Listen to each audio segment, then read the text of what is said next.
My name is Elise Calder, 42 years old. Christmas at my parents' house has a script. The universe refuses to stop staging. Dry turkey, overcooked green beans, and my sister Dana arriving late with armfuls of gifts she didn't pay for and opinions nobody asked to unwrap. Trent trailed behind her in a jacket that wanted to be rich. The girls, Savannah at 14, Zoe at 12, already filming the room with their eyes, looking for something to judge. I brought wine, patience, and the practiced smile of a woman who has learned how to turn hurt into weather. Notice it, dress for it, keep moving. Dinner began. Mom carved a bird that died twice. Dad sipped his wine like a permission slip for silence. And Dana launched into a monologue about Trent's new startup, flavored vape filters for meditation. I counted the seconds until someone said, disruption. Savannah rolled her eyes at Grace. Zoe posed her fork like a wand. Somewhere between the mashed potatoes and Dana's suggestion that I freeze my eggs, or, just freeze your standards, Zoe looked up from her phone and asked, too loud for the room we were in, Mom says you'll never have a real family. The sentence landed with the soft thud of a knife on cheap cutting board. Mom went pale. Savannah giggled. Dana didn't even glance at me. She kept cutting her turkey and said, almost fondly, kids repeat everything, don't they? Dad, my father, who once pitched tents with me under skies that felt like we'd borrowed them, nodded as if Zoe had said something brave. The air folded. I smiled. I helped clear plates, stacked dessert forks, and told Mom the cranberry sauce was perfect. At the door, I hugged everyone like I didn't remember the shape of their silence. Outside, Zoe snapped a photo of me by my car and whispered to Savannah, watch, she's going to cry in her convertible. I didn't. I drove home through soft snow and streetlights, poured a scotch that tasted like Resolve, and opened my laptop. Click. Netflix, remove Dana's household. Click. Hulu, sign out all devices. Click. Disney Plus, good night, princesses. Click. Spotify Family Plan, family revised. Click. Amazon Prime, the cart is now a mirror. Click. Lake House router.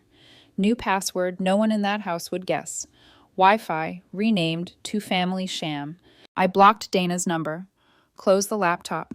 Slept like a person who'd finally decided not to swallow glass to keep the peace. By morning, 36 missed calls, 4 voicemails from Dana, 3 from Trent, 2 from Mom, a chorus line of texts from Savannah calling me extra with a crying laugh emoji that did not invite laughter. On the 37th ring, I answered. Dana didn't say hello. Why are you so selfish? It wasn't a question, it was a worldview. I looked out my window at a city that didn't care and loved me for it. I'm done, I said. You, Trent, and your kids are not my responsibility. I won't bankroll your mess while you mock the hands that keep your lights on. You're punishing my daughters because you're bitter, she snapped. That's insane. I'm declining to fund them while they treat me like a punchline, I said. Tell Zoe she was right. I may never have a real family by your definition. What I do have is real money I earned, real peace I keep, and real boundaries I'm enforcing. You always thought you were better than us, she hissed. Enjoy being alone forever. I've been enjoying it, I said, and hung up. The silence that followed had weight. That version of me, the one who fixed cracked iPads at midnight, who slipped her card to the cashier when Trent's account unexpectedly overdrafted, who swallowed every dinner table dig because keeping the peace was piety. She died the second Zoe weaponized a sentence, and the adults set it down carefully next to the gravy. By Tuesday, Dana escalated to performance art, a 4-paragraph text that started with wow and ended with blocked, followed by a photo of Zoe crying captioned, happy now? Like I'd snatched oxygen, not login credentials. I didn't reply. A funny truth drifted into the space she used to fill.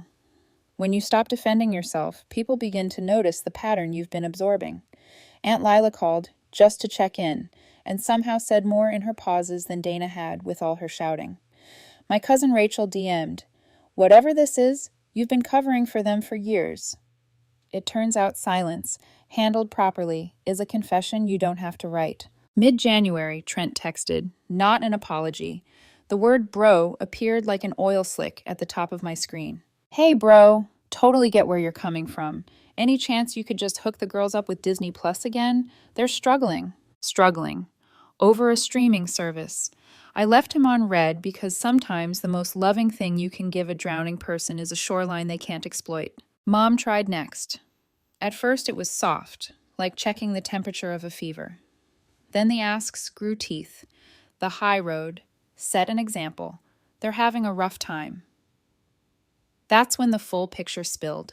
The meditation vape venture had already imploded. Trent had taken a $20,000 loan against the house without telling Dana. They were 3 months behind on the mortgage. The Wi-Fi was cut. Savannah picked up weekend shifts at a smoothie place. Zoe flagged herself as a tutor to keep her phone line alive.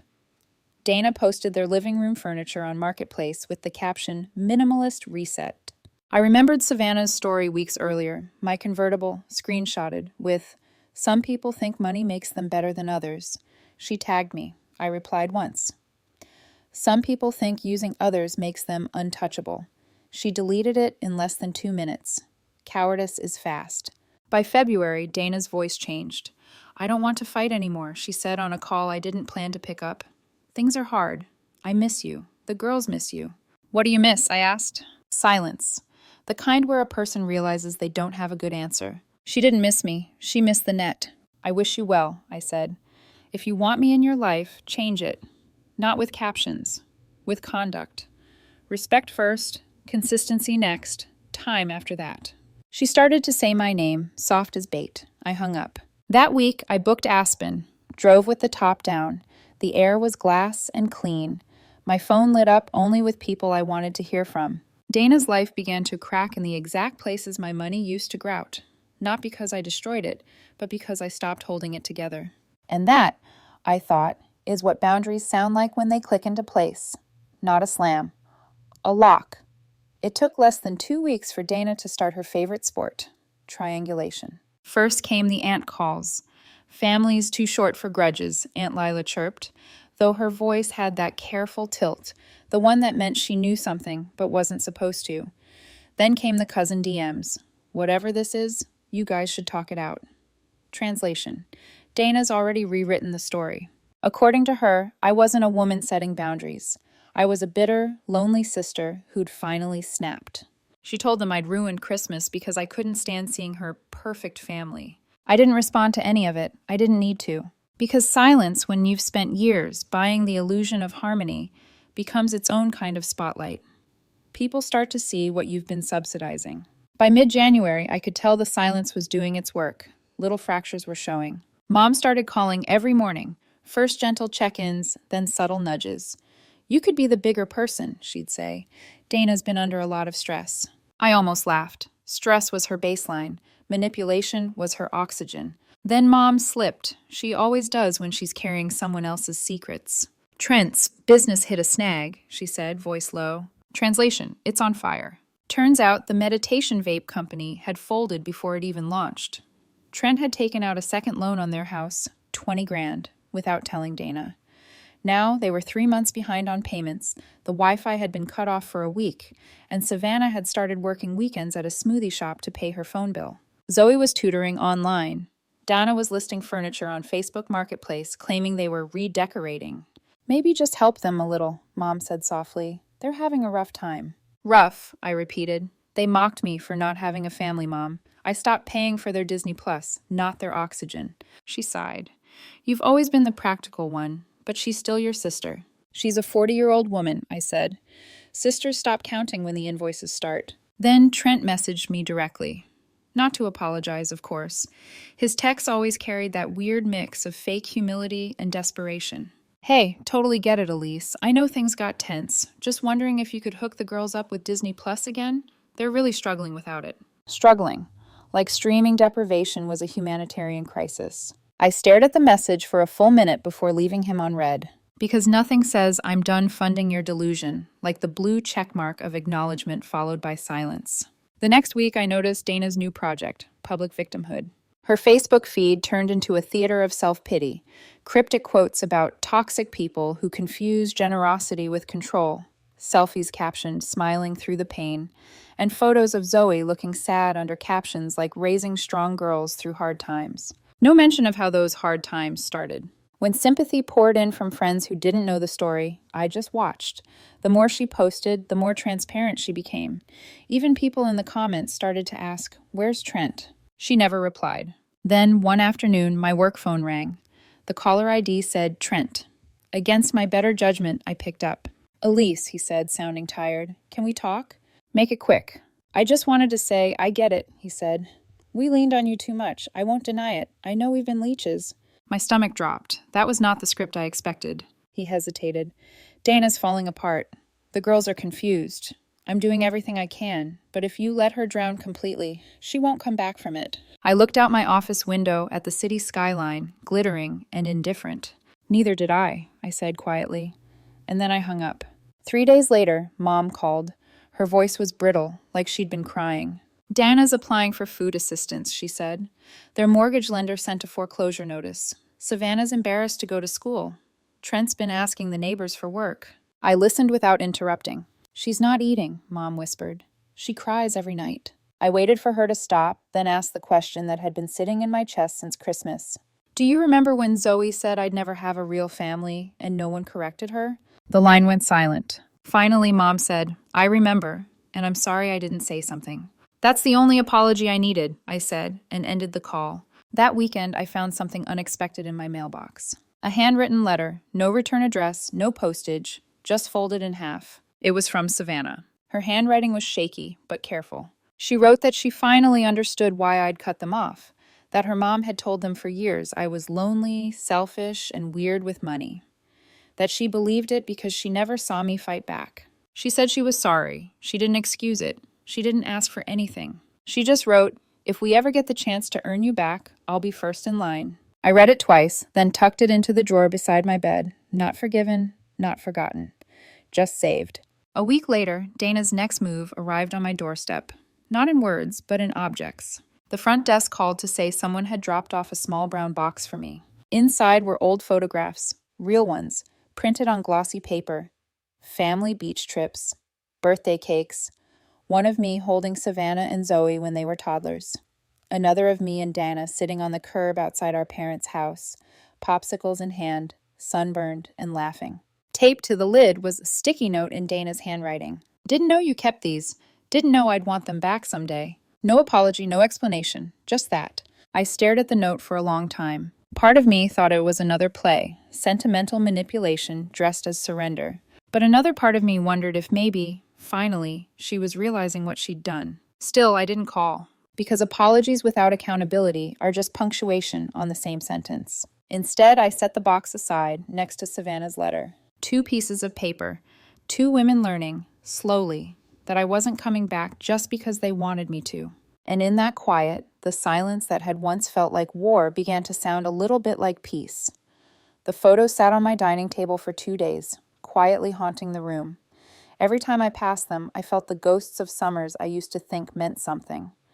The kind of memories you assume are permanent, until you realize nostalgia is just the trick of remembering without context. I didn't reach out, but that box lingered like a whisper I couldn't shut off. So on Sunday morning, I drove by their house. First time in years. From the street, I almost didn't recognize it. The paint had dulled to the color of defeat. The porch railing sagged like an apology half-spoken, and the yard looked wild, uncut. In the center of the grass stood a warped wooden sign, hand-painted in red, "For sale by owner." No realtor, no agency, just desperation. That night, I found the listing online. The photos were grainy. The price was too low, a plea disguised as a deal. The caption said, "Motivated seller, all reasonable offers considered." So I made one. Cash. No inspection. No contingencies. I didn't even step inside. I bought it because I could. Not to live in it, not to flip it, but because it had always been the one thing Dana used to define her worth. The house, her castle, the proof she'd won at life. Now it was mine. 3 days after the sale closed, I had the locks changed. I didn't tell anyone. Not even Mom. Then, on the 4th night, my phone rang. Unknown number. I knew who it was before I answered. Her voice was flat, all the venom gone, replaced with exhaustion. "You bought our house?" I said nothing. "Why?" she asked. The silence on my end stretched long enough for her to fill it with her own guilt. When I still didn't answer, she said quietly, "We don't have anywhere to go." I finally spoke. I can give you the number of a property manager I trust. You can talk to him about rentals, same as anyone else. Full market rate, no family discount. She didn't cry, didn't yell. She just said, okay, then hung up. That night, I sat in my apartment staring at the ceiling, waiting for the guilt to come. It didn't. Because this wasn't revenge. This was balance. For years, she'd leaned on my stability, like it was a guarantee. Now, she'd learned what it felt like when the ground stopped catching her. Still, the quiet afterward was heavy, almost hollow. So when my phone buzzed again at midnight, I wasn't surprised. Subject line, I understand. It was an email from Dana. No message, just a single attachment, a PDF. Her letter. Typed, signed, dated. I opened it, expecting manipulation wrapped in sentimentality. But what I got was something else entirely. She wrote that she'd known for years how cruel she had been, but didn't care because cruelty was easier than humility. She admitted she'd used the girls as shields whenever someone tried to hold her accountable. That she told them I was selfish because it made her feel less guilty for being dependent. She confessed she used to comfort herself with the idea that I'd regret not having a family, that I'd end up alone and bitter, reaching out to her one day for help. Her exact words were, I thought I had the life you were missing out on. Now I see I just borrowed it, and I don't get to be angry at the bank for collecting. She didn't ask for forgiveness. She didn't even ask me to reply. She just ended with, I won't ask you to fix what I broke, but I'll still try to deserve better than your silence. I closed the email and sat there in the dark, not angry, not vindicated, just still. Because for the first time in our lives, Dana had told the truth. And maybe that would have meant something a decade ago, but now, truth felt late. Like showing up to the wreck after the rescue's gone home. For 2 weeks, the house sat empty. I didn't rent it out, didn't clean it, didn't even drive by. I wanted it to breathe for a while, to sit in its own quiet and become a monument to every line crossed and every favor taken. Every your family, you'll understand. Now it was just a building. 4 walls, stripped of excuses. When people called asking if it was available, I said not yet, because it wasn't ready. Neither was I. Then, one morning, Trent texted. Just one line. She applied for a job at the diner near the highway. I read it 3 times, picturing Dana in one of those red aprons she used to mock when we were teenagers, rolling her eyes at waitresses because some people just don't aim high enough. Now, she'd be serving coffee to the kind of men who called her sweetheart without looking at her name tag. I didn't feel bad. I didn't feel good either. I just felt the click of cause and effect. She'd spent years convincing herself the rules didn't apply to her. Now she was clocking in to learn they did. That weekend, a new message appeared. Savannah. She wanted to meet. Said she wouldn't blame me if I said no, but she wanted to talk. I almost ignored it. Then I thought about her letter, the shaky handwriting, the apology she never learned from her mother. So I agreed. We met at a park near her school. It was overcast, wind brushing the trees like something restless. She was sitting on a bench, hood up, earbuds hanging from her collar. When she saw me, she stood, no eye rolls, no attitude, just a quiet kind of shame that looked too old for 14. She handed me an envelope. Inside was another note. I used to think you were the weird aunt who didn't get life. Now I think you're the only one who ever did. I'm sorry for how I treated you. I don't expect you to forget, but if you ever decide we're allowed to earn you back, I'll be first in line. She didn't wait for me to answer. She just nodded once and walked away. No drama, no tears. Just truth, simple, small, and heavy enough to matter. I sat on that bench long after she left, reading the note over and over, because somewhere between her handwriting and the quiet, I realized something. Maybe this was never about punishment. Maybe it was about clarity. And maybe clarity was finally winning. That night, I made a decision. I called Dana. She answered on the second ring, her voice thin and cautious, like someone who'd forgotten what hope sounded like. I'm renovating the house, I said. I'll rent it out eventually, but not to you. Not to anyone you know. You can take what's left inside. No cost, no strings. A long silence, then softly. Thank you. It wasn't gratitude. It was exhaustion disguised as manners. Before she could hang up, I added, there's a reunion this spring at my place. Everyone's invited, but this time it'll be on my terms. She didn't ask what that meant. Maybe she already knew. Because for once, Dana didn't argue. She just said, okay. For the first time in years, I ended a call with her and didn't feel the need to check my bank balance afterward. And that was how I knew, finally, that the debt was paid. The reunion took place in late spring. The kind of afternoon that looks forgiving, even when the air still remembers winter. My backyard was calm, manicured, intentional. I'd hired a caterer who arrived early, Set everything just right. Food warm, glasses chilled, music low. No chaos, no last-minute phone calls. Everything about that day was the opposite of how Dana used to host. Her dinners were frantic, loud, and cluttered with people pretending they were happy. Mine was quiet, honest, and absolutely under control. By noon, the first guests trickled in. Mom and Dad, some cousins, a few extended relatives who hovered like diplomats in neutral territory. People hugged cautiously, voices tentative. No one mentioned the year-long family Cold War. They didn't have to. Then the sound of tires on gravel. A dented silver minivan pulled up at the edge of the drive. Dana stepped out first. She wasn't the woman I'd seen at Christmas. Her hair was plain, her makeup gone. The sharpness she'd always worn like jewelry had dulled into something else. Not sadness, not even shame. Just surrender. Trent climbed out behind her, older by a decade that had only taken 12 months to arrive.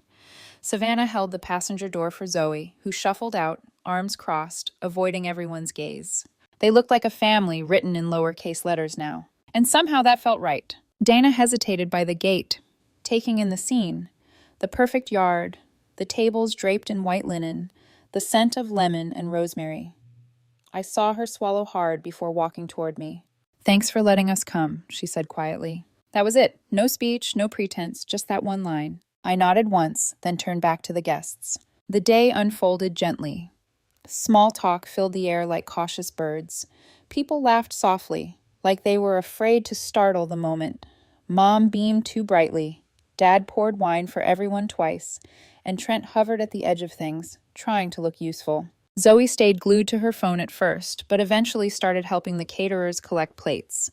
Savannah offered to refill drinks, and when our eyes met, there was no defiance, only the awkwardness of a teenager trying to prove something wordlessly. Dana didn't hold court like she used to. She didn't interrupt, didn't brag, didn't need to be seen. She floated quietly between conversations, smiling small, like someone relearning a language she used to speak too loudly. For a moment, I caught her standing near the edge of the lawn, staring at the horizon like it was something she finally knew she couldn't own. When she noticed me watching, she smiled, barely. I didn't return it, but I didn't look away either. That was our truce. By sunset, the crowd began thinning.